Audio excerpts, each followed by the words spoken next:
Schilds by Greg Egan. What can I say about this novel? It's one of my absolute favorite science fiction novels by one of my favorite writers of all time. It is a hard novel to read because not because of the subject matter, but because Greg Egan is a very smart guy and he expects the readers to come up to his level as opposed to him going down to their level. But so what is Schilds about? Well, the plot is very simple. 20,000 years from in the future, a woman travels to a remote space station in a different star system to do an experiment into the very geometry of space and time. She makes a slight mistake, very slight mistake, and what happens is a expanding ball of other space-time that is configured differently, that expands at roughly the speed, half the speed of light, and it just keeps on expanding outwards as it goes out. Nobody knows how to stop it. There's no way there, and it's converting every piece of space into this new geometry of space and time, completely alien to our way of seeing the universe, but consistent inside of it. Thousands of years later, the space station is created that is studying this. The space station is basically in orbit around this. It's retreating from it at exactly half the speed of light as it expands. There are two different ways of thinking about how to deal with this on the space station. One are the people that want to accept the change and can say, well, we can just keep on retreating from it at half the speed of light for the rest of the life of the universe if we need to. And there's another group that says, well, we should stop it and try and make it shrink. It's unknown as to which one is correct because it's unknown what's inside the expanding region of space, new space and time, called the Novo vacuum.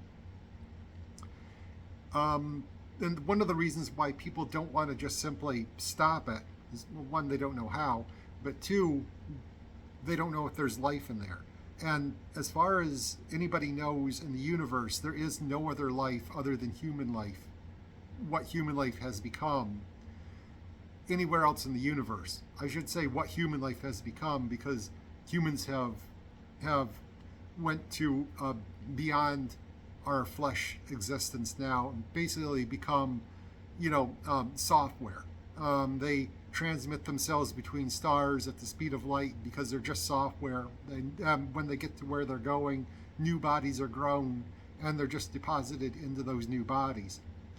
So they're basically human beings are basically immortal at this point. There's not a whole urge to quickly deal with this. That's the setup, at least. I'm not going to go into what happens because I really want people to read this, but I kind of want to talk about what the themes of the book are, because the themes of the book are actually really interesting here. It's not just the plot of, gosh, what's going on inside the Novo vacuum, although that's obviously an important part of the plot.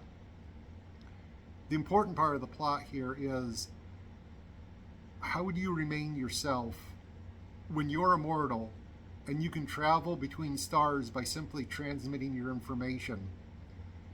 And you can't go faster than the speed of light, so even just going from here to the nearest star will take a decade. And if you go from here to that star, you stay there for a decade to gain experiences, then you come back. Everybody that stayed here would be 30 years beyond you and probably would have completely changed in the time that you left. So you're no longer even know your friends. There's no way to remain. There's no way to define yourself by who your friends are, who your friend groups are, anything like that.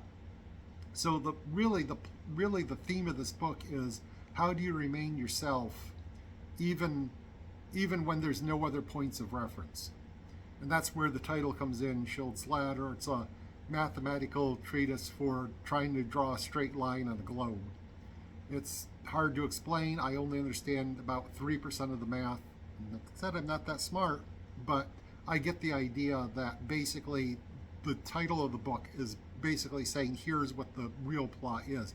How do these characters remain who they are, even though they've completely given up their entire support structure, their entire society, everything like that, because they may transmit themselves 500 light years away, and by the time they ever even think about ever coming back to the planet of their birth, that planet's political system is going to have changed. That planet's social system is going to have changed. Everybody they know is going to have changed beyond belief. Even though the other people that they know are also immortal, they probably won't be the same. They won't be able to remain friends, anything like that. So the question is, how do you remain true to yourself? And the book never truly gives a definitive answer on that. It's more of a philosophical thought process. It's well worth reading. It gives you a lot of thought, gives you a lot of fodder for thought. It's actually quite interesting, especially in times like today, because how do we remain who we are, even though I live in the U.S., our society is changing. How do we remain true to ourselves? Even though I'm not going to change with the society, I'm going to remain who I was. So it's things like that. It's something that we really should all grapple with at this point in time. So anyway, that was just a quick, unscripted, totally extemporaneous discussion of Schilds' Ladder. I really suggest everybody reads this book.